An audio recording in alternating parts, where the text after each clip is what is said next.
기도하겠습니다. 살아계신 하나님 아버지 감사합니다.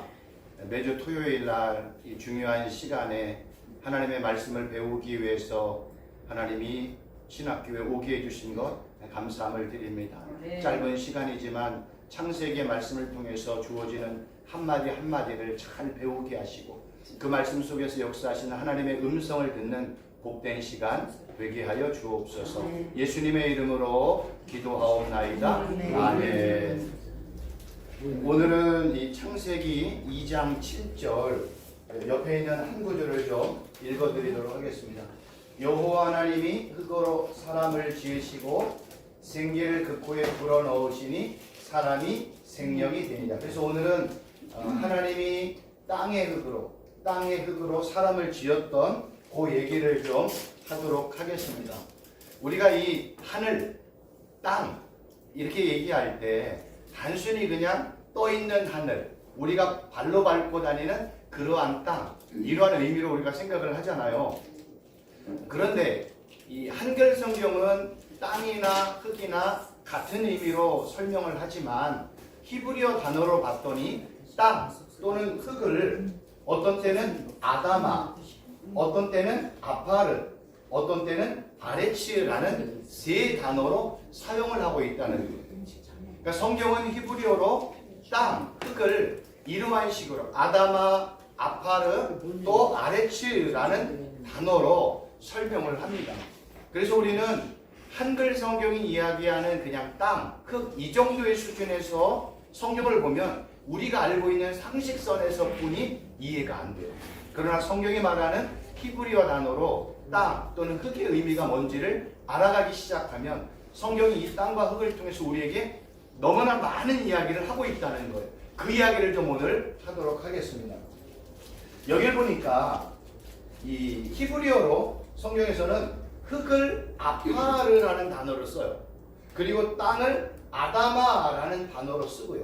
근데 재미있는 거는 한글 성경은요, 흙을 아다마 이렇게 표현을 하는 거예요. 그러니까 히브리어 성경을 보면 땅과 흙을 아다마 아파르라고 얘기하는데 한글 성경은 이 흙을 흙하면은 아파르로 써야 되잖아요. 어떨 때는 아다마라는 단어로 쓰고 있다는 거예요. 왜냐하면 한글 성경은요, 이러한 히브리어 단어를 그냥 혼용하여 사용하고 있습니다. 그러나 이러한 내용들을 이제 하나하나 따져보면 성경은 히브리어 단어에는 분명하게 그 뜻과 의미를 다르게 구분하여 설명하고 있다는 거예요. 그런 내용들을 제가 하나하나 좀 설명을 드리도록 하겠습니다. 우리가 아까 읽었던 요거 기억나시죠? 여호와 하나님이 흙으로 사람을 지으시고 생기를 그 코에 불어넣으시니 사람이 생명이 되리라. 옛날 성경에는 땅의 흙이라고 표현을 하는데 여기서 이제 2장 7절에 언급되었던 또 9절 또 17절에 언급되었던 땅이라는 단어를 보면 이 하아다마라는 단어를 써요. 근데 히브리어에서는 그냥 알고만 계세요. 우리는 지금 히브리어를 공부하는 게 아니에요. 저도 지금 히브리어를 잘 몰라요. 근데 히브리어에 언급되었던 이 단어의 의미가 뭔지를 지금 설명을 드리려고 하는 거예요. 이 하다마에서 이 하라는 단어는 그냥 정관사, 우리가 영어로 할 때 더라는 정관사 역할을 하는 거예요. 그리고 아다마가 결합이 됐는데 이 아다마의 뜻은 땅, 흙, 들판, 육지, 지역, 세상 포괄적으로 설명을 하고 있죠. 우리가 생각하고 있는 그냥 땅 하면 발바닥으로 우리가 밟는 그 땅을 이야기하는데 성경은 이 아다마라는 단어를 어떤 때는 땅, 흙, 들판, 육지, 지역, 세상이라는 거예요. 그런데 거기에 하라는 정관사가 붙으니까 그 땅, 그 흙, 그 지역, 그 세상이라는 의미를 가지고 의미가 이제 이렇게 변화가 되어지는 거예요. 그래서 이 하아다마에서 하를 빼면 이 아다마가 되고요. 히브리어는 재밌는 건 뭐냐면 언어의 유래, 변천이 있어요. 그래서 제일 뿌리의 언어로부터 변천된 언어를 추적을 해보면 이 단어가 어떤 의미인지 포괄적으로 우리가 이해할 수 있잖아요. 성경은요, 그런 식으로 우리가 접근을 해야 돼요. 이 아다마라는 단어는요, 아담에서 유래가 되었어요. 근데 아담의 뜻이 뭐냐면 붓다, 붉어지게 하다, 붉게 물들다라는 뜻이에요. 그럼요, 아담과 아다마의 뜻을 합치면 땅은 경작하기에 알맞은 붉은 토양 또는 붉은 토지, 땅, 흙을 의미한다는 거예요. 지금 이제 이런 단어들을 우리가 정리를 하는 거예요. 그러니까 땅은 이렇게 표현하는 거예요. 경작하기에 알맞은 붉은 토양. 이것이 성경이 말하는 땅의 의미라는 거예요. 근데 재밌는 거는 아담이라는 단어예요. 이 히브리어에는요 어떤 게 있냐면 자음과 모듬이 있어요. 저도 이게 잘 몰라요. 여기 보면 이 아담이라는 게 있고요. 이렇게 있고 요게 있어요. 또 하나는 똑같은 글자예요. 똑같은 글자인데 뭐만 틀리냐면 요거만 틀려요. 요거만 틀려요. 요거는 짧은 아, 요거는 짧은 즉 긴 아, 이런 의미거든요. 근데 여기서 말씀을 드리는 것처럼 이 아담에서 요 짧은 요게 있잖아. 요거는 요런 식으로 모음이 되어 있으면 그 뜻은 어떻게 되냐면 사람, 남자, 어떤 사람이라는 뜻이 되는 거예요. 근데 재밌는 거는 왜 글자가 똑같잖아. 우리가 이건 몰라도 돼. 요거하고 요거하고 요거하고 똑같은 글자잖아. 히브리어는요, 이 자음만 똑같으면 이 모음이 약간 차이가 있어도 같은 의미라고 생각을 하는 거예요. 그래서 성경은 이 아담을 어떤 때는 사람, 남자, 어떤 사람이라고 성경에서는 이렇게 표현을 하는 거예요. 그래서 우리가 아담 하면은 아담의 뜻은 아담의 이름도 있지만 그 의미는 뭐라고요? 사람 또는요 뭐예요? 남자. 성경은 이런 식으로 설명을 하고 있다는 거예요. 그런데 요 아담에서 뭐가 나오냐면 에돔이 나와서 에돔의 뜻은 북다. 또 에돔은 이삭의 아들이잖아요. 첫째 아들. 그리고요 이런 식으로 히브리어가 하나의 땅으로부터 하아다마에서 아담, 아담에서 에돔. 그럼 요 내용을 전부 다가 정리를 하면 성경에서 땅을 의미하는 것은 바로 이런 의미구나 알 수 있는 거예요.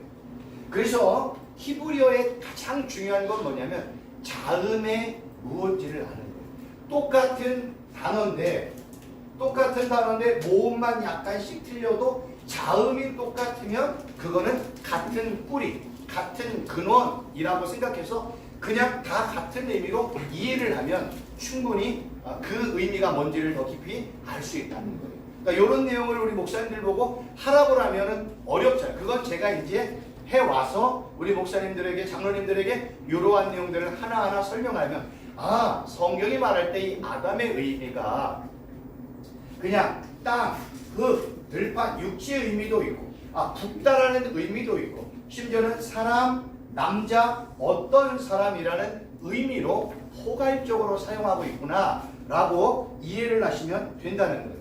그래서 히브리어는요 재밌는 게 뭐냐면 한 글자마다요 뭐가 있냐면 뜻이 있고요, 발음 기호가 있고요, 숫자의 기호가 있어요. 제가 이거는 몇 번을 말씀을 드렸어요. 그래서 이 하아다마라는 아까 이 단어를 한자씩 파자를 하면 해라는 단어가 숨구멍, 호흡, 외침, 기도, 발악, 말하다라는 거예요. 그러니까 히브리어는 한 글자 한 글자의 의미가 있어요.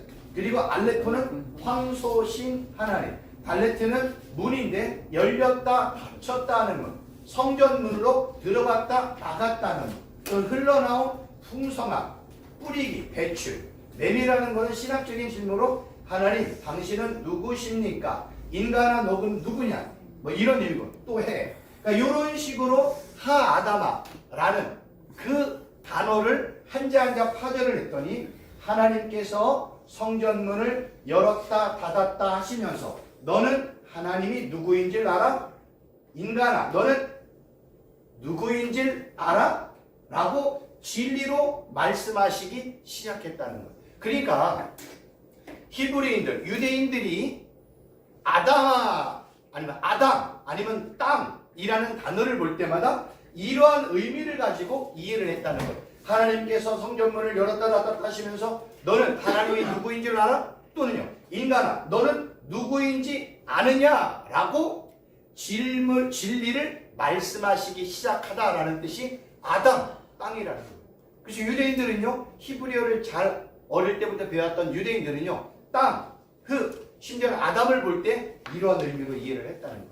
근데 우리는 한글 성경이잖아. 한글을 배워왔잖아. 우리는 땅하면 땅이야. 그러니까 땅과 흙의 차이가 뭐야? 똑같이 이렇게 얘기하는 거예요. 그러면 성경이 아담, 땅, 흙을 통해서 우리에게 말하고 싶은 내용을 이해를 못하는 거예요. 그래서 우리가 어려워도 제가 이제 이런 내용들을 하나하나 설명을 내리는 거는 이렇게 히브리어 한 문자에는 이런 의미가 다 있다는, 이건 제가 만든 게 아니에요. 어떤 유명한 유대인의 이거를 연구하고 공부를 해가지고 이거를 히브리어 23문자 하나하나의 뜻과 의미를 가지고 설명을 하고 있는 거를 제가 이제 찾아서 그 내용을 그냥 정리해서 말씀을 드리는 거예요. 그래서 우리는 이런 아담 또는 땅, 이러한 단어를 통해서 이런 의미까지 우리가 이해를 하면 성경이 땅과 아담을 통해서 우리에게 말하고 싶은 내용이 뭔지를 알 수 있다는 거예요. 그럼 성경은요, 이러한 땅 또는 아담을 통해서 우리에게 몇 가지 깨닫게 해주고 있어요. 첫째는 뭐냐면 땅의 흙으로 아담이 만들어졌잖아요. 땅을 통해서, 아담을 통해서 성경이 우리에게 깨닫기를 원하는 첫 번째는 뭐냐면, 누가 땅을 창조했어? 요거 묻는 거예요. 아담은 나 자신을 보고 누가 나를 만들었지? 이걸 잊으면 안 돼. 이게 첫 번째. 두 번째, 아담은요, 나는 땅의 존재로부터, 땅의 흙으로부터 만들어진 존재이구나 라는 것을 아담은 깨달아야 돼. 반대로 얘기하면, 그럼 땅의 흙으로부터 나를 창조한 분은 하나님이시구나 라는 것도 깨달아야 돼. 나는 땅의 흙으로 만들어진 존재이기 때문에 나의 하나님, 나의 주인은 여호와 하나님이구나. 나는 땅을 창조하신 하나님에게 속해 있는 존재이구나. 이런 것들을 아담은요, 자기 자신을 바라보면서 깨달아야 돼. 심지어는 땅을 바라보면서 이러한 것들을 깨달아야 돼. 세 번째로는요, 땅을 볼 때마다 땅의 진짜 소유주는 하나님이시네요. 왜 그럴까요? 하나님은 천지를 창조하신 하나님이시기 때문에 땅의 진짜 소유는 창조주 하나님이시구나. 그러면 땅으로부터 풍요로운 열매와 결실을 얻으려면 우리는 누구와의 관계가 좋아야 돼요? 땅의 흙을 창조하신 하나님과의 관계가 좋아야 돼요. 우리가 애쓰고 노력하고 수고한다고 해서 땅에서 30배, 60배, 100배 소출이 얻어지는 게 아닙니다. 그래서 제가 지난번에 기억나시는가 모르겠어요. 이 가나안 땅은요, 천수답이라고 얘기하죠. 하늘에서 비가 내려와서 그 비를 통해서 곡식이 자라요. 근데 이 가나안 땅은 특징이 뭐냐면 흙이 얇고 밑이 바위로 되어 있기 때문에 물을 담을 수가 없어요. 그래서 이스라엘 백성들, 가나안 땅에 살았던 이스라엘 백성들이 땅의 풍요로움을 얻으려면 조건이 딱 하나 있어요. 하나님께서 이른 비와 늦은 비를 적절하게 내려주시면, 필요할 때 이른 비, 추수할 때 늦은 비를 적절하게 내려주시면 그 비를 통해서 풍요로움을 누릴 수가 있는 거예요. 그런데 만약에 이른 비가 내려와야 될 때 안 내려와. 그럼 땅은 어떻게 돼요? 말라지겠죠. 늦은 비가 와야 되는데 너무 많이 왔어. 홍수가 왔어. 그러면 곡식을 추수할 수가 없어요. 그래서 땅의 흙으로 만들어진 아담이 땅의 풍요로움을 누리려면, 그리고 가나안 땅에 들어갔던 이스라엘 백성들이 땅의 풍요로움을 누리려면 나는 하나님과의 관계가 좋아야 된다. 하나님과의 관계가 올바라야 된다. 이거를 히브리어로 의라고 얘기해요. 의. 우리가 말하는 의는 의로운 행동을 하는 게 아니에요. 전지전능한 하나님과 피조물인 인간의 관계가 올바로 형성이 되어 있으면 의, 그걸 공의라고 얘기해요. 그걸 체데카라는 히브리어 단어를 쓰는 거예요. 그러니까 하나님과의 나와의 관계가 좋으니까 하나님이 나를 볼 때 야, 너 의롭다 라고 칭해 주는 거예요. 그래서 하나님이 최순복 교수 너 의로워, 이게 칭의. 의롭다고 칭해주는 것. 하나님이 나를 의롭다고 칭해주는 순간 나는 뭐가 돼요? 의인이 되는 거예요. 성경은 이런 식으로 설명하고 있다니까요. 그럼 죄는 뭐예요? 의로운 하나님이 저나 우리 모든 분들을 의롭다고 칭해주지 않는 순간 나는 뭐예요? 죄인이 되는 거예요. 죄가 뭘까요? 성경에는 예수님을 믿지 않는 게 죄예요. 왜요? 의로우신 예수님을 믿지 않는 게 성경은 죄라고 분명하게 선언하고 있어요. 그 의로우신 예수님을 믿는 순간 하나님이 그 의로우신 예수님을 믿는 나를 보고 최순복 교수 너 의인이야 라고 선언해 주는 거예요. 그러니까 내가 의인이 되고 내가 의인이 되지 않는 것은 하나님과 예수님이 나를 선언해 주느냐 그러지 않느냐에 달려 있다는 거예요. 그러니까 성경은 이렇게 하나님과의 올바른 관계가 형성된 그 의인들에게 하나님이 이른 비도 주고 늦은 비도 주는 거예요. 근데 나일강 이 애굽을 보면 뭐가 흘러요? 나일강이 흘러. 나일강은요 위에서 비가 내려오든 안 내려오든 관계가 없어. 그래서 나일강에 있는 사람은 뭐예요? 나일강에 흐르는 나일강의 신을 믿는 거예요. 그래서 재미있는 거는 가나안에도 하나님은 무슨 신이라고 얘기해요? 비의 신이라고 얘기해요. 나일강에도 무슨 신이 있어요? 비의 신, 강의 신이 있는 거예요. 그러니까 그들은 눈에 보이는 신을 믿는 거예요.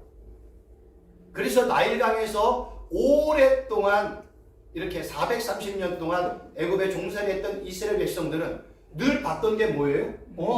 나일강이 흐르니까 거기서 관계 수로를 통해서 논에 밭에 물을 주니까 1년에 2부작, 3부작도 하는 거예요. 그런데 가나안 땅에 들어갔네? 관계 수로 할 데가 없어. 물을 모아둘 데가 없어. 물은 어디서 와요? 오직 위로부터 내려와야 돼. 그러니까 뭐 하라는 거야? 너는 누구만 바라봐? 하나님만 바라보고 살아. 이게 가나안에서 가나안 땅을 통해서 우리에게 주어지는 게 너는 하나님만 바라봐. 비가 하늘에서 내려 그러니까 비를 내리시는 비의 신이신 하나님만 예배하고 하나님만 섬기고 하나님만 경배하고 하나님의 이름만 불러. 이게 가나안 땅이 우리에게 주어지는 내용이라는 거예요. 그래서 우리는 이러한 내용들을 통해서 진짜 땅의 축복은 하나님이 나를 축복해줘야 내가 땅의 축복과 결실을 맺을 수가 있구나.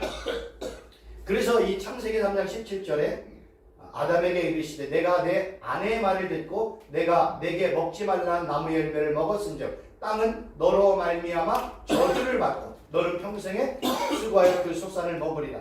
땅이 내게 가시덤불과 엉겅퀴를 낼 것이라. 내가 먹을 것인 밭의 채소인지 내가 흙으로 돌아갈 때까지 얼굴에 땀을 흘려야 먹을 것을 먹으리니 내가 그것에서 취함을 입었으니 너는 흙이니 흙으로 돌아갈 것이니라 하시니라. 가나안 땅에 들어갔더니 엉겅퀴, 가시덤불이라는 게 있어요. 성경에서 그냥 엉겅퀴는요 그냥 제가 찾아왔어요. 그냥 이 정도의 수준이 아니에요. 성경에서 말하는 가시덤불 엉겅퀴는요 하나님의 저주, 하나님의 황폐함을 상징적으로 표현하는 것이요 가시덤불과 엉겅퀴라는 거예요.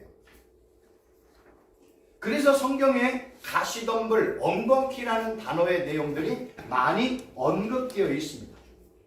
그러므로 땅에서 가시덤불과 엉겅퀴가 나지 않으려면 땅은 뭘 받아요? 하나님의 저주를 받지 않고 하나님의 축복을 받으면 이 땅은 30배, 60배, 100배의 열매가 맺혀지는 거예요. 그래서 성경이 이 얘기하는 거예요. 풍성한 열매를 맺으려면 하나님의 축복이 있어야 된다. 이거를 반복해서 성경은 우리에게 강조하고 있는 거예요. 그럼 아까 이제 땅에 대해서 설명을 드렸잖아요. 그럼 이제 흙이 뭔지를 좀 설명을 드릴게요. 흙.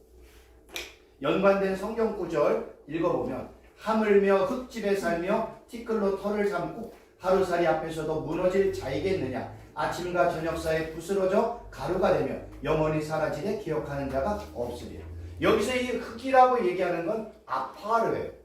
근데 그 뜻을 봤더니 먼지, 마른 땅, 티끌, 가루, 점토, 재, 쓰레기 더미라는 거예요.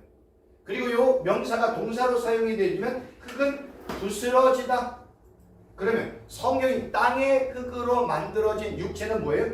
부스러지기 쉬운 보잘것없는 먼지요, 티끌이요, 재요, 쓰레기 더미에 불과하다는 것을 성경은 말하고 싶은 거예요. 흙이 뭐예요? 먼지야. 티끌이에요. 재에 불과해요. 쓰레기 더미에 불과한 게 흙이라는 거예요. 아까처럼 이 흙을 한 자씩 파자를 하면 이렇게 세 가지가 아인, 폐, 레시인데 아인은 뭐냐면 눈, 폐는 입, 레시는 머리예요. 뭐가 있어요? 눈, 입, 머리가 있어요. 그래서 흙 하면 뭐예요?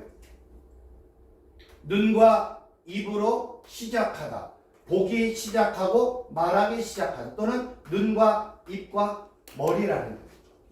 재미있는 거는 땅의 흙으로 누가 만들어졌어요? 아담이 만들어졌잖아요. 근데 아담은 땅의 흙으로 만들어졌는데 그걸 아파르라는 단어를 쓰면서 아담에게 지금 뭐가 있어요? 머리도 있고 눈도 있고 입도 있어요. 근데 아담은 죽었어요? 살았어요? 죽었잖아요. 뭐가 없어서? 생기가 안 들어가서. 성경은 그 얘기하고 싶은 거예요. 아담의 모습을 보고 아담아 내가 너를 땅의 흙으로 머리도 만들었어, 눈도 만들었어, 입도 만들었어. 근데 너는 살았니 죽었니? 지금 묻는다는 거예요. 머리도 있고 눈도 있고 입이 있으면 우리는 살았다고 생각하는데 성경은 뭐라고 해? 그건 죽었어. 그냥 땅의 흙이야. 그냥 먼지야, 티끌이야. 진흙덩어리에 불과해. 그럼 그 머리와 눈과 입이 있는 이 존재가 살아나려면 그 안에 뭐가 들어가야 돼요? 생명. 생기.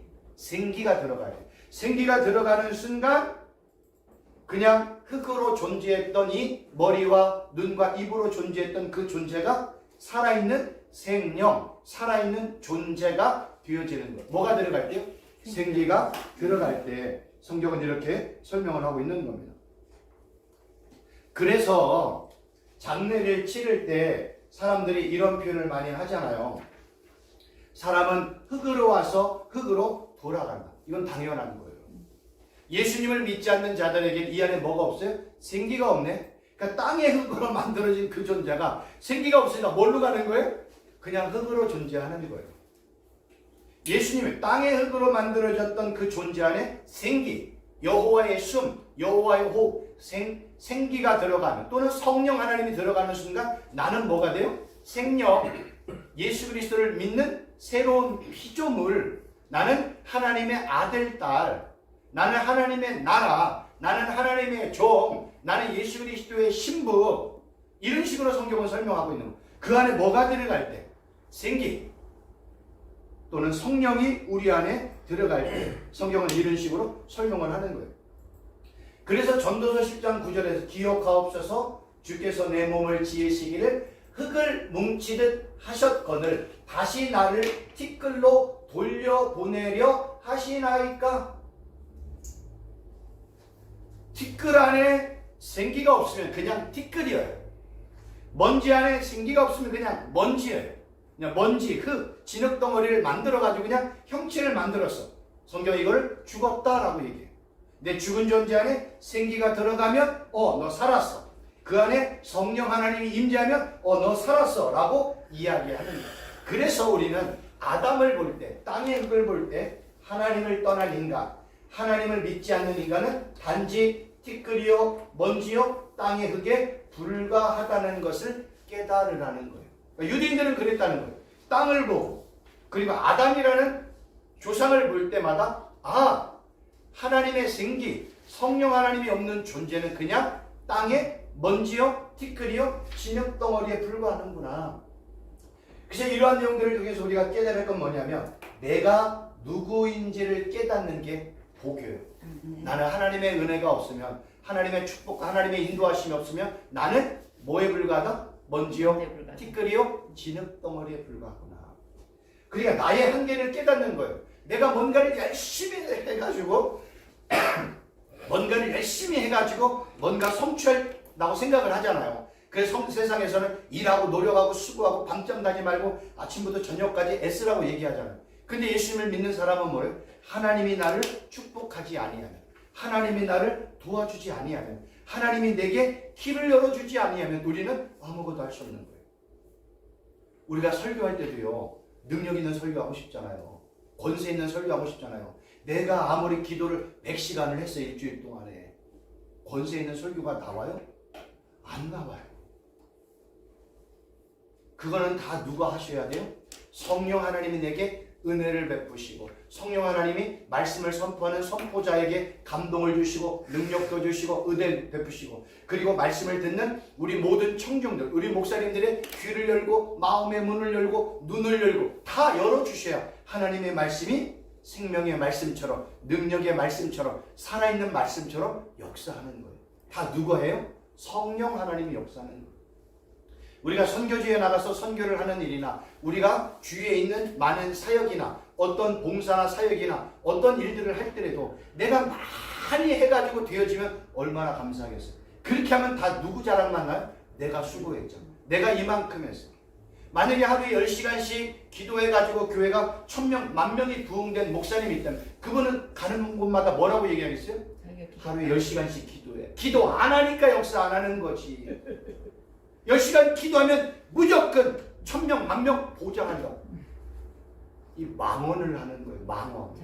안 그래요. 하나님은 그 목사님이 크게 하나님 앞에 몸부림치며 기도하는 모습을 보고 그 목사님에게 은혜도 베풀고 긍휼을 베풀어줘서 그 목회를 부흥 30배, 60배, 1000배 이렇게까지 부흥시켰는데 그 하나님의 은혜를 다 잊어버리고 내가 한 수고, 내가 한 노력을 얘기하면 결국 믿음, 은혜는 사라지고 뭐만 남아요? 율법, 규례, 법도, 계명 이것만 남는 거예요. 우리 기독교 안에서는요. 율법, 규례, 법도 이게 있으면 안 돼요. 그러면 정죄의 기준이 돼요. 10시간 기도하라고 그랬잖아. 하루에 100가정만 전도해봐. 1년이면 100명은 뭐예요? 그분에게 주신 은혜야. 근데 그게 원칙이 되어지고 규범이 되어지면 자기가 하나님이지. 그래서 피조물인 인간은요. 나의 한계를 생각을 해야 돼. 나의 위치가 어디야? 나는 피조물이잖아. 창조주가 계시잖아. 나는 하나님의 은혜가 없으면 아무것도 못해. 이거를 전제로 깔아야 되는 거예요. 그래서 이 전제를 까는 거를 자기 부인이라고 얘기를 하는 거예요. 자기 부인은 뭐예요? 나 없어. 누가 있어요? 하나님이 있어. 예수님이 있어. 성령 하나님이. 나는 없어. 이게 자기 부인이에요. 자기를 부인하려고 하니까 나의 힘, 나의 재산, 나의 수고, 나의 경력, 나의 학력 이 모든 것들을 부정하고 부인하려니까 내가 어때요? 괴로워. 내가 미칠 것 같아. 그래서 뭐예요? 날마다 나를 십자가에 못 박는 삶을 살아가는. 그래야 예수님을 따라갈 수 있는 거예요. 이게 너무 힘들어요. 그래서 자기 십자가를 지고 날마다 나를 부인하며 사는 삶을 살아갈 때 나의 한계가 뭔지 깨닫는 거예요. 그래서 하나님을 떠난 인간은 그냥 먼지구나 티끌이구나 이러한 것들을 깨달아야 됩니다. 이러한 내용들을 비슷하게 설명한 데가 있어요. 에스겔 37장을 보면 에스겔 선지자가 골짜기 봤더니 다 뭐가 있어요? 죽은 뼈들이 있네. 그 뼈들을 그냥 살아나라고 얘기했더니 막 뼈들이 뻐그덕뻐그덕 하면서 살아났어요. 근데 그 안에 뭐가 없다? 생기가 없다. 그 생기가 뭐예요? 아담에게 들어갔다는 그 생기예요. 그러니까 성경은요. 아담을 한 사람이라고 성경하지만 이 아담은요. 인류 전체를 대표하는 게 아담이에요. 그래서 사람, 인간 이런 식으로 표현하는 거예요. 그런데 이거와 똑같은 얘기를 에스겔 37장에서 이스라엘 백성들을 이야기하는 거예요. 이스라엘 백성들은요. 장자의 자손이에요. 그래서 인류를 대표하는 게 이스라엘이에요. 근데 그 이스라엘을 봤더니 하나님이 뭐라고 그래요? 너희들은 죽은 뼈에 불과하다. 그걸 이스라엘이라고 분명히 선언했어요. 근데 이 죽은 뼈들과 이 아담 안에 뭐가 들어갔어요? 생기가 들어갔더니 죽은 뼈들이 살아났네. 죽은 머리와 눈과 입을 가지고 있는 아담이 생명, 살아있는 존재가 됐네. 지금 보세요. 창세기 에스겔. 그럼 신약으로 넘어가면 바울이 에베소 2장에서 뭐라고 그래요? 우리는 예수님을 믿기 전에 뭐라고 그래요? 죄와 허물로 죽었네. 그럼 그 죽은 존재 안에 뭐가 들어가요? 성령 하나님이 들어가면 그는 무슨 존재가 돼요? 살아있는 존재가 되네. 성경은 똑같은 얘기를 반복해서 하고 있어요. 근데 이거를 연결해서 볼 줄 모르면 그냥 이것 따로 요것 따로 요것 따로가 돼요. 근데 이거를 하나로 보면 성경은요 똑같이 생기, 아담 안에 들어간 생기, 마른 뼈 안에 들어갔던 생기, 그리고 죄와 허물로 죽은 자 안에 들어갔던 성령 하나님은 다 같은 내용으로 설명을 하고 있는 거예요. 아, 그렇구나.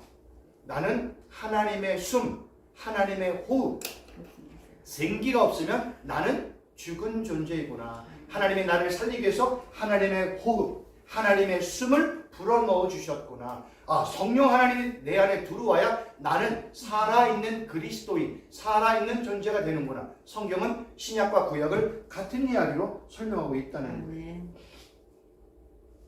그래서 성경을 통해서 우리가 깨달을 건 뭐냐면, 아, 하나님의 생기가 없는 나는 다 뭐다? 먼지요, 티끌이요, 재요, 진흙덩어리에 불과한 존재가. 그래서요, 성경의 관점으로 지금 전 세상을 보면 예수님을 믿는 사람과 안 믿는 사람을 이렇게 구분하기도 하지만 그 안에 생기가 있는 사람과 생기가 없는 사람, 다른 말로 표현해 하나님이 보시기에 살아있는 자, 하나님이 보시기에 죽은 자들이에요. 그러니까 예수 믿지 않는 사람은 다 하나님이 볼 때 어떤 자예요? 죽은 자들이에요. 그래서 하나님은 죽은 자들의 하나님이 아니라 뭐의 하나님이에요? 그래서 그 얘기 나오는 거예요. 하나님의 살아있는 자의 하나님이라는 건 뭐냐면 육신의 생명이 살아있는 하나님이라는 게 아니에요. 하나님은 하나님이 볼 때 성령, 생기가 있는 그들의 하나님이라는 거지. 생기가 없고 성령 하나님이 없는 죽은 자들의 하나님은 아니라고 설명을 하고 있는 것입니다. 결국 성경은 이러한 예의를 통해서 구원도 하나님의 은혜로 얻고 축복도 하나님의 은혜로 얻는 거구나. 그래서 내가 하나님 없이 하나님의 축복 뭔가를 열심히 모았어. 근데 그 모은 것들을 하나님이 볼 때는 다 뭐예요? 먼지야, 티끌이야, 진흙덩어리. 왜요? 하나님이 후 하고 불어버리면 그냥 날아가 버리는 존재에 불과하기 때문에 그런 거예요. 그래서 성경은요, 이렇게 하나님을 믿지 않는 존재들을 어떤 때는 가시덤불 엉겅퀴, 하나님의 저주받은 존재의 형상을 가시덤불 엉겅퀴라고 설명해요. 그 가시덤불 엉겅퀴는 무가치하잖아. 무가치하니까 어디로 던져져요? 불못에 던져지는 거예요. 무가치하니까. 성경은 그래서 가시덤불 엉겅퀴를 이스라엘 백성들의 믿음의 상태를 표현하기도 하는 거예요. 그래서 하나님 앞에 무가치한 존재들은 다 어디로 들어가요? 불못에 들어가요. 그리고 거기서 활활 다 없어지게 되어 있는 것입니다.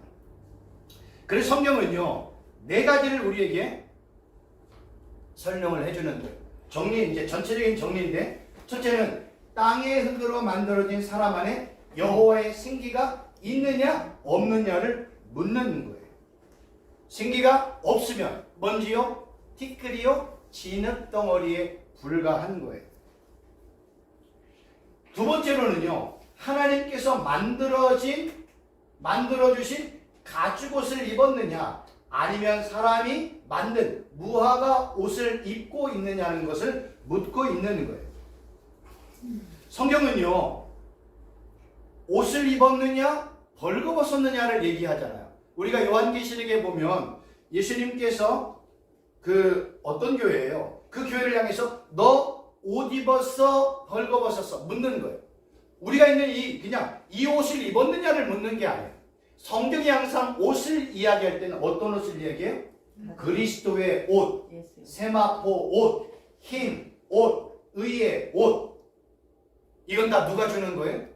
예수님이 우리에게, 하나님이 우리에게 주시는 거예요. 그래서 성경이 너 옷 입었어? 할 때는 너 예수 그리스도 옷 입었어? 세마포, 흰옷, 의의 옷, 공의의 옷, 구원의 옷 이거 입었어? 요거 묻는 거예요. 그러니까 성경은 너 옷 입었어? 안 입었어? 이거를 창세기에서는 가죽옷을 입었어? 무화과 나무의 옷을 입었어? 하나님이 주신 옷을 입었어? 인간이 만든 옷을 입었어? 요 묻는 거예요. 세 번째로는 내가 누구인지를 깨달으라는 거예요. 그러니까 나의 처음 자리는 어디예요? 땅의 흙이었잖아요. 아담은 인류의 조상이라면서요. 그러니까 인류의 조상인 아담이 자기의 처음 자리, 자기의 처음 상태는 어디였어요? 생기가 들어가기 전에 그냥 땅의 흙이었어요. 요거를 깨달으라는 거예요.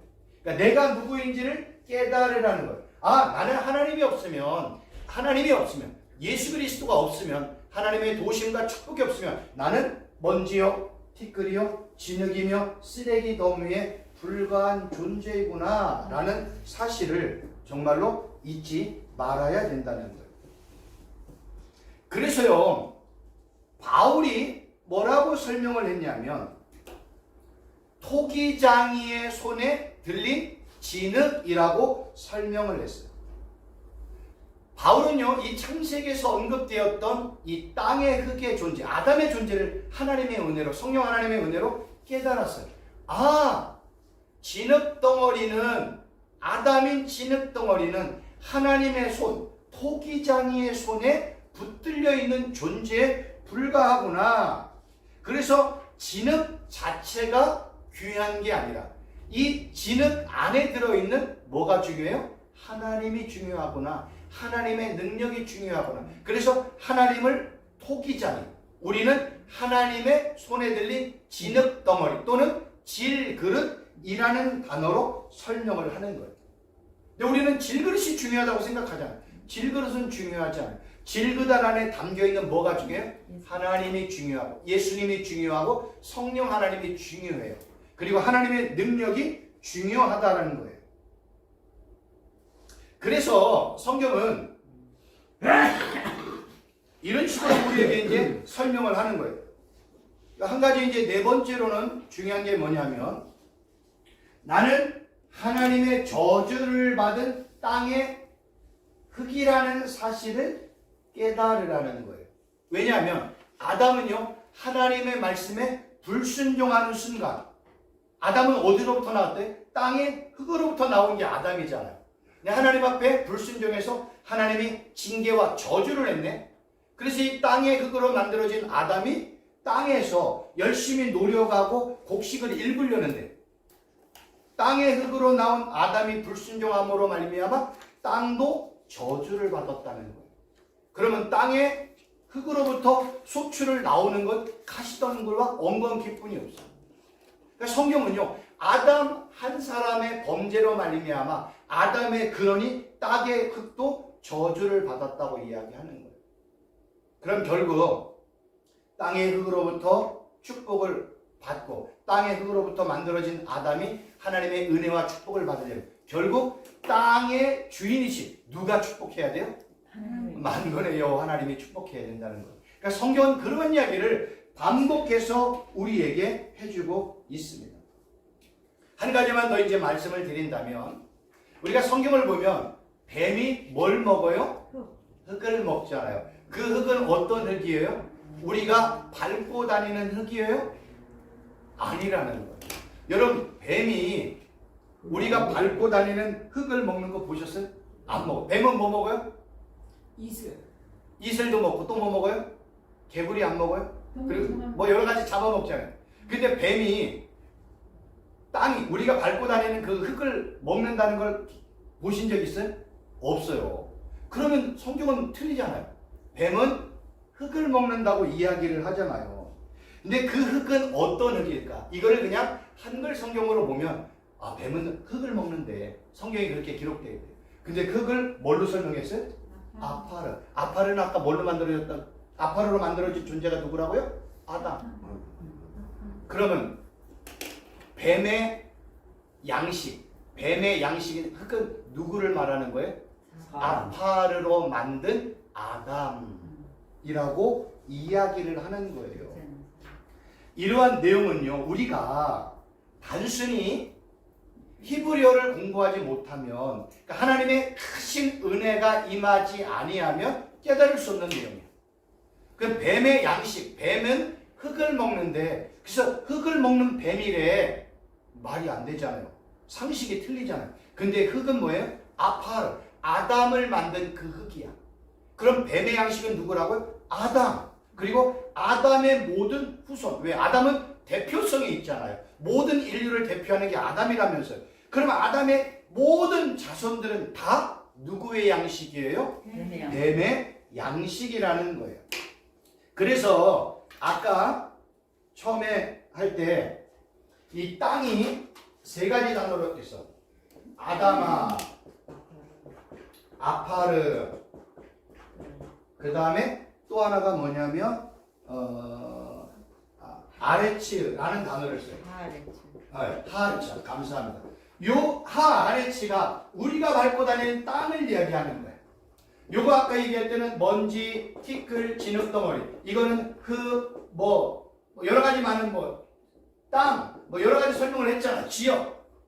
요 아파르, 먼지와 흙과 그 다음에 재와 진흙덩어리로 만든 게 누구라고요? 아담.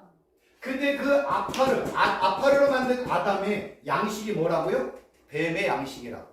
만약에 뱀의 양식을 하아래치라고 얘기했으면 땅에 박는 흙을 말하는 게 맞아요. 근데 성경은 아래치라는 단어를 안 써요. 뭘로 써요? 아파르라는 단어를 쓴다는 거예요. 그러니까 뱀의 양식은 아담이구나. 아담의 모든 자손들이구나 라는 것들을 설명한다는 거예요. 그게 과연 신약에도 있느냐를 봐야죠. 구약에 있는가. 여기 보면 신약 성경에 보면 마태복음 12장 29절 사람이 먼저 강한 자를 결박하지 않고서야 어떻게 그 강한 자의 집에 들어가 그 세간을 강탈하겠느냐. 결박한 후에야 그 집을 강탈하래요. 여기서 이 세간이라는 게 있잖아요. 맨날 우리가 옛날에 저도 설교 드릴 때 악한 사단은 예수 믿지 않는 사람들을 다 자기 집에 뭘로 갖다 놓고요? 그릇, 찬장 안에 있는 그릇, 세간으로 갖다 놨다는 얘기를 많이 해요. 그게 왜냐면 이 얘기 때문에 그래요. 강한 자는 누구예요? 악한 사람. 더 강한 자는 누구예요? 예수 그리스도. 그래서 이 강한 자가 세간을 가지고 있는 그거를 더 강한 자이신 예수님이 가서 악한 사단에게서 뺏어오는 거예요. 그래서 귀신을 축출하고 질병 있는 자를 치료하는 것들은 하나님의 임재가 임하면서 그곳에 뭐가 생겨요? 하나님의 나라가 생긴다고 얘기하잖아요. 그래서 악한 사단이 통치하고 다스리고 있는 그 지경, 그 사람을 예수 그리스도가 귀신을 쫓아내고 병든 자를 치료해서 그에게서 세간을 빼와 오는 순간 그 악한 사단에게 빼앗게 된 그 세간이 하나님의 나라, 하나님의 땅이 되어지는 거예요. 이러면서 하나님의 지경, 하나님의 나라가 확장이 되어지는 거예요. 그런데 이 세간이라고 사용되었던 단어가 가정용의 나무, 흙이나 금이나 은으로 만든 그릇, 군사장비, 성박의 이런 단어로 썼어요. 중요한 건 비유예요. 비유적인 의미로 세간은 뭐냐면 몸과 영혼의 그릇이라는 단어예요. 근데 우리가 아까 읽었던 것처럼 우리가 이 보배를 어디 안에? 질그릇 안에 할 때 이 그릇이라는 단어와 세간이 똑같은 단어예요. 그러니까 성경은 질그릇 안에 누가 있다고 그랬어요? 예수 그리스도. 근데 그 질그릇과 똑같은 단어를 세간이라는 단어와 똑같이 사용하는. 근데 그 세간은 지금 누가 지금 소유하고 있어요? 예수 믿기 전에는 강한 자, 악한 사람이 그 세간 갖고 있는 거예요. 이 바울의 표현하면 그릇을 갖고 있는 거야. 성경은 그 질그릇, 세간을 누구라고 표현해? 우리라고 설명을 하고 있는 거예요. 악한 사람에게 속해 있는 그 세간, 그 그릇들을 예수님의 권세로, 능력으로 귀신을 축출하고 질병을 치료하면서 그 세간들을 뺏어오는 작업을 하는 거예요. 예수님이.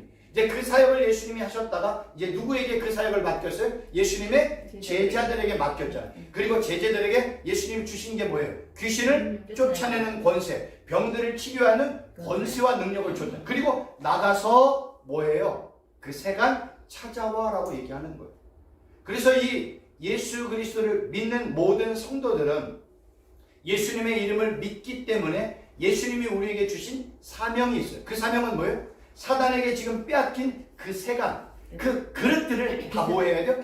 되찾아오는 작업을 하는 거예요. 그거를 그냥 단순히 그냥 성경을 통해서 깨달으면 할렐루야죠.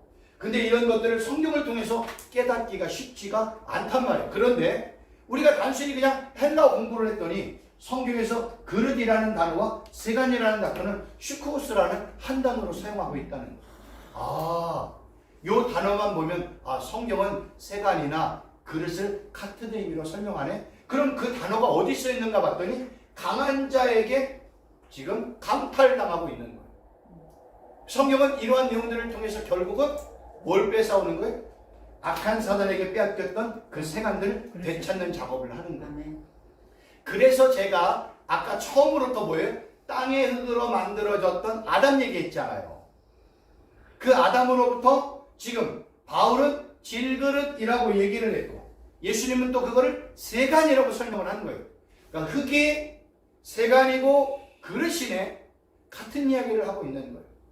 땅의 흙으로 만들어진 아담이 미혹과 유혹을 받아서 사단의 말에 속아 넘어가 아담이 하나님이 하지 말라 하는 말에 불순종해서 이 하나님의 형상이 깨어졌단 말이에요.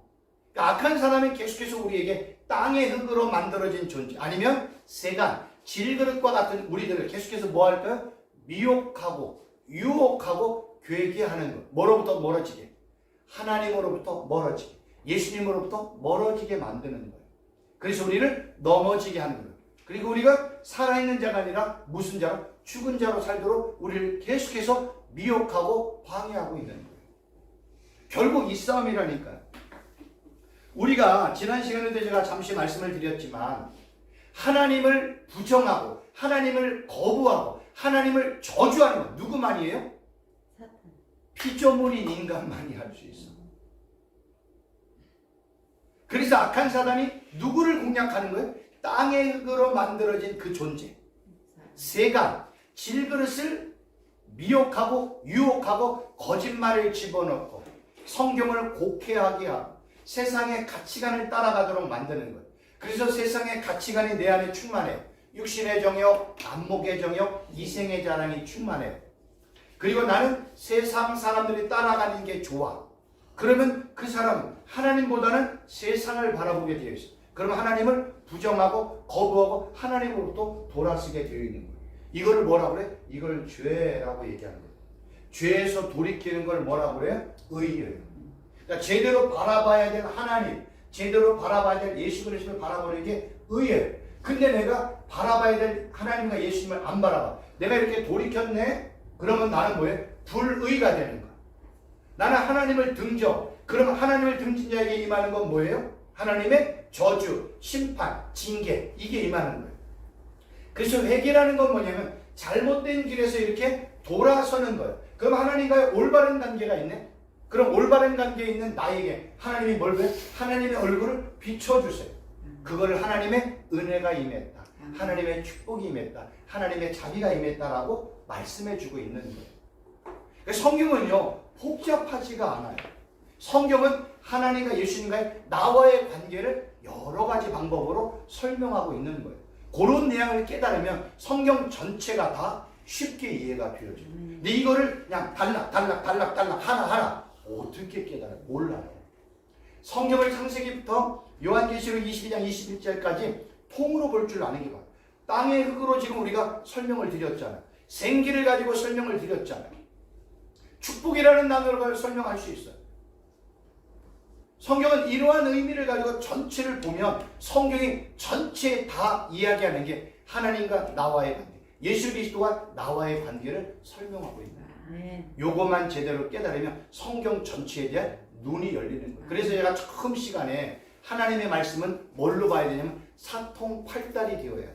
사통팔달. 내가 창세기 땅의 흙이라는 흙이라는 한 단어를 받았으면 이 단어가 요한계시록까지 어떤 의미로 설명되는지 쭉 몇 단어만 공부하면 다 똑같아요. 성경은요 몇 단어만 공부하면 다 똑같은 단어예요. 그 똑같은 단어를 다 하나하나 정리를 해보면 땅의 의미가 뭔지, 흙의 의미가 뭔지, 땅과 흙을 통해서 우리에게 말씀하고자 하는 내용이 뭔지를 분명하게 알 수 있다는 거예요. 생기라는 통해서 생기가 어디에 쓰이는 건 보면 줄기로 몇 개 안 돼요. 그거를 정리를 해보면 생기를 통해서 말씀하고 싶은 핵심의 내용이 뭔지를 알 수가 있다는 거예요. 그러니까 우리는 이런 히브리어, 헬라어 좀 어려운 단어이지만 저도 히브리어 문법을 몰라요. 히브리어를 잘 몰라요. 근데 우리는 히브리어 문법을 공부하는 게 아니라 히브리어 한 단어 한 단어의 의미가 뭔지를 찾고, 두 번째로는 그 단어가 성경 전체에 어떻게 설명되어 있는지를 한번 찾아보자는 거예요. 그러면 그 내용을 충분히 이해할 수가 있다는 거예요. 이해가 되셨죠? 어렵지만 땅의 의미가 뭔지, 흙의 의미가 뭔지, 생기가 뭔지 다 아셨죠?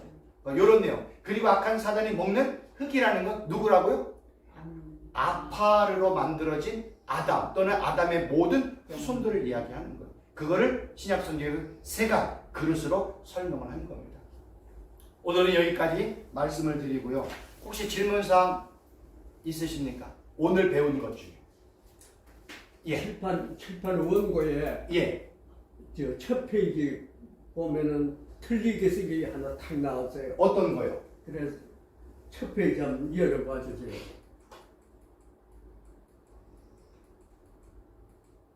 요게 첫 페이지. 좀 더 앞에. 요건 없어요. 여기서. 요게 첫 페이지예요. 아닌데 그 아담과 흙 그 앞에 요거요? 그 바로 앞에 요거요? 써. 그 하나 아담아 아파르 아레치. 예예. 요 앞에 보면은 예. 아담아. 아마다로 쓴 게 있어요. 아마다. 아마다가 하나 아, 나왔어요. 그거는 만약에 제가 오타일 가능성이. 여기 있구나, 이게. 예, 예. 이거 아담아 맞는데? 이름 맞고 맞고. 요거다 아마다. 요거구나. 예, 예. 요, 감사합니다. 박수 한번 쳐주세요. 저도 못 봤어요. 아담한데, 요거 아마다라고 제가 했어요. 예. 감사합니다. 요때 딱 안 잡아주면은 맞아요. 네. 계속 할 똑같이. 자리가 없어. 맞아요. 제가 이거 정리하겠습니다. 너무 감사합니다. 예예. 또 다른 질문 없으시면 기도하겠습니다. 예, 말씀하세요. 예. 지금 히브리어 예, 나와서 그런데 이제 많이 자주 우리가 사용하는 예, 그걸 좀 이렇게 동그라미로 이렇게 쭉 해서 칸을 많이 해가지고 좀 그것들이 한번 합축적으로 좀 그게 어려워요. 그래서 지금 창세기 1장 1절부터 한 절 한 절 한 절씩 공부를 하는 이유가 거기에서 중요한 단어만 지금 설명을 하는 거예요. 그 옆에 있는 그 부스러기 같은 건 하나도 얘기 안 해요. 핵심적인 얘기. 땅, 생기, 아담. 오늘 배운 게 딱 그거예요. 그래서 그런 중요한 단어만 하기 때문에 그거를 하나하나씩 매 시간마다 배우는 수밖에 없어요. 이거를 정리하려면 그래서 제가 창세기 1장부터 창세기 5장 4절까지 350페이지 책을 만들어 놨어요. 제가 두나무라고. 근데 이게 이제 출판을 해야 되는데 그래서 지금 제가 초창기 때 처음 시간 때 그거를 제가 재본해서 2만 원에 팔았잖아요. 거기에 다 나와 있어요. 그거를 보면 맨 뒷장에 보면 색인이라고 해가지고 중요한 단어들, 그 공부했던 단어들이 다 나와 있어요. 그걸 보고 뒤에 75페이지 보면 다 설명이 되어 있어요. 그래서 그 책을 만약에 구입하기를 원하시면 미리 주문을 해주셔야 돼요. 2만 원, 350페이지. 정말로 중요합니다. 10계명 그거 한 200페이지, 200 몇십 페이지인데 그것도 2만 원. 그것만 보면요. 10계명, 두나무, 구약의 웬만한 단어들 거기에 다 들어가 있어요. 중요해요. 그리고 이제 제가 산상수훈을 지금 정리를 해놓은 게 있어요. 산상수훈에 그 우리가 팔복에 대한 내용과 그 다음에 5장, 6장, 7장 그 이후 내용이 있거든요. 그것도 헬라어 그거만 보면요 다 알아요. 근데 재밌는 거는 10계명과 산상수훈은 같은 이야기를 하고 있어요. 그래서 10계명을 알려면 산상수훈을 알아야 돼. 산상수훈을 모르고 안 돼. 이게 두 가지는 짝이에요. 그리고 창세기 1장, 2장과 요한복음 1장은 또 짝이에요. 싱크로율이 거의 비슷해요. 그래서 이런 내용을 이렇게 볼 줄 알아야 돼요. 그러지 않고 그냥 따로따로 보면 여기서는 이야기, 저기서는 저기야. 이거는 이게 종합이 안 되면 안 돼요. 이렇게 종합할 수 있는 거를 해야 되는데 우리 목사님들이 어려우니까 제가 연구를 많이 했잖아요. 그러니까 제 책을 보시면 도움이 된다는 거예요. 그 도움을 가지고 도움닫기를 해서 제가 50칸 올라갔어요. 그럼 제 책을 읽고 60칸, 70칸 올라가는 거예요. 제 책을 가지고 활용하면 돼. 근데 처음부터 나는 내 마음대로 할 거야. 그러면 저같이 하려면 8년, 9년의 시간이 헛되이 들어가요. 그러면 안 되죠. 그래서 우리가 책을 읽는 이유는 남이 노력한 걸 내가 그 책 15,000원, 2만원, 3만원 주고 내가 사서 내 걸로 만드는 거예요. 3만원으로. 그리고 나는 최순복 교수가 걸어왔던 그 길을 책 몇 권을 통해서 내가 습득하고 나는 그 다음 단계를 넘어가는 거예요. 그래서 책을 읽으라고 하는 거고 책을 사라는 거죠. 근데 만약에 그게 어렵다 그러면 매번 이렇게 공부하는 일을 1시간 정도의 시간을 가지고 하나하나 배워 나가셔도 괜찮아요. 근데 이제 이걸로 하면은 시간이 조금 이제 많이 걸려요. 왜냐면 제가 오늘 1시간 강의하는데도 땅, 아담, 생기 요 정도뿐이 못했어요. 다음번에 기회가 되면 생기 하나 가지고 1시간을 할 거예요. 왜? 생기의 의미가 너무 많거든. 나라라는 단어로 너무 많거든요. 그런 중요한 단어들을 이 시간에 이렇게 하나하나 말씀을 드리는 거예요. 그걸 통해서 우리가 알고 있는 한글 성경 수준에서 성경을 보면 안 되는구나. 첫째, 한글 수준에서 보는 게 맞아요. 아까 제가 좀 죄송한 말씀이지만 도둑질이라는 단어가요, 두 가지 의미가 있어요. 도둑질. 첫째, 남의 물건을 훔치는 게 도둑질이에요. 성경은 1차적으로 그렇게 얘기해요. 근데 성경은 반드시 2차적인 의미를 해요. 2차적인 의미는 뭐예요? 성경에 이 의미가 있어요. 성경의 도둑질은 뭘로 얘기해요? 하나님의 것을 도둑질하는 게 도둑질이래요. 하나님의 것을 뭘 도둑해요? 당시에 이 도둑질의 의미는 이사야, 에스겔, 예레미야 보면 뭐라고 얘기해요? 하나님께서 주지도 않은 거짓 선지자들이 마치 하나님으로부터 하나님의 말씀, 비전, 환상을 받았다고 거짓말을 하잖아요. 그래서 하나님이 주지도 않은 것을 내가 받았다고 말하는 걸 도둑질. 하나님이 주지도 않는 것을 받아서 말하는 것을 거짓 증거. 그래서 도둑질과 거짓 증거는 같이 가요. 근데 우리는 보편적으로 사전적이고 문자적인 의미로만 얘기해가지고 남의 물건 훔치지 마. 너 어릴 때부터. 그럼 누구도 얘기해요?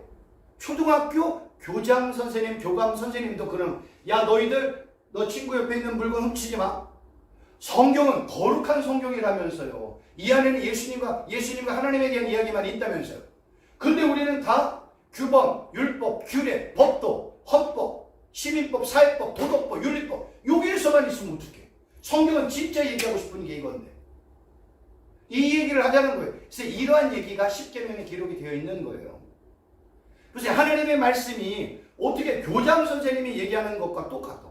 어떻게 불교나 힌두교나 뭐 타종교가 얘기하는, 심지어는 그 무속신앙인들이 얘기하는 그것과 똑같으면 성경이 어떻게 차이가 있겠어요? 성경은 다른 이야기를 하지. 그 이야기가 뭐라고요? 예수님의 이야기, 하나님의 이야기만 한다는 거예요. 그래서 도둑질도 누구와의 연관? 하나님과의 연관 속에서 설명된 내용이 더 많아요. 사람과의 관계도 얘기를 해요. 남의 물건 훔치는 거. 근데 그거는 일부에 지나지 않아. 이사야, 에스겔, 예레미야를 읽어보세요. 하나님의 것을 훔친 거짓 선지자에 대한 이야기를 너무나 많이 하고 있다는 거예요. 그러니까 성경은 도둑질의 의미도 단순히 그냥 사회법, 시민법의 수준에서 말하지 않아요. 항상 하나님과 예수님과 연관된 내용을 설명하고 있다. 그러니까 우리는 여기에 초점을 맞춰야 되는 거예요.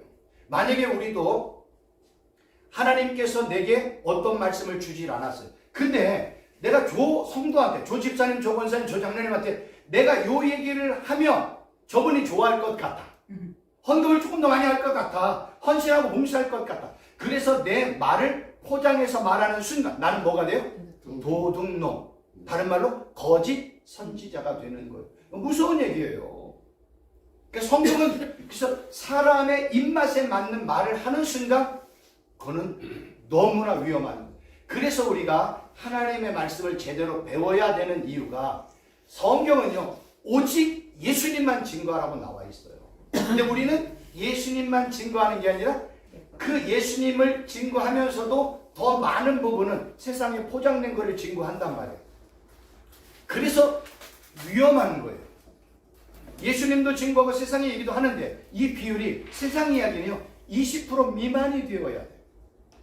80% 90%가 성경 이야기가 되어야 돼요.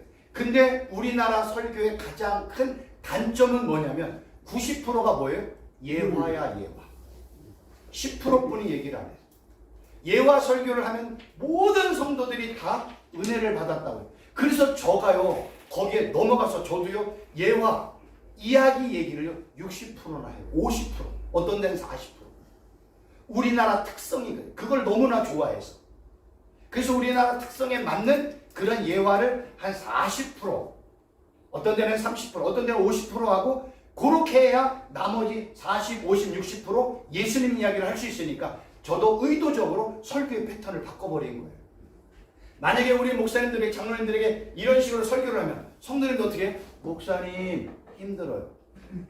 목사님 뭔 얘기인지 몰라요.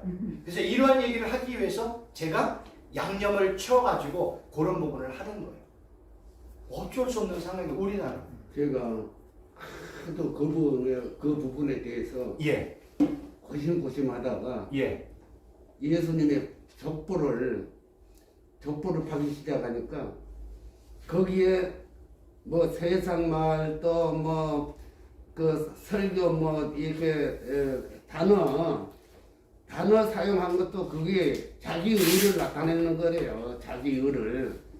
그런 것이 아주 싹하니 다 삭제되고 옛날 나비면 나업에 대해서 그 족보만 팍 해도 그만한 제 덩어리가 나오니까 그 제 사함을 바꿔서 얼마나 이 사람이 회복이 됐겠냐 하는 그런. 우리는요 조심해야 될 게 뭐냐면 성경에 중요한 인물들이 있잖아요. 나합만 설교하면 그 설교는요 빵점짜리 설교예요. 나합에서 뭐가 나와야 돼요? 반드시 예수님이 나와야 되고 반드시 하나님이 나와야 돼요.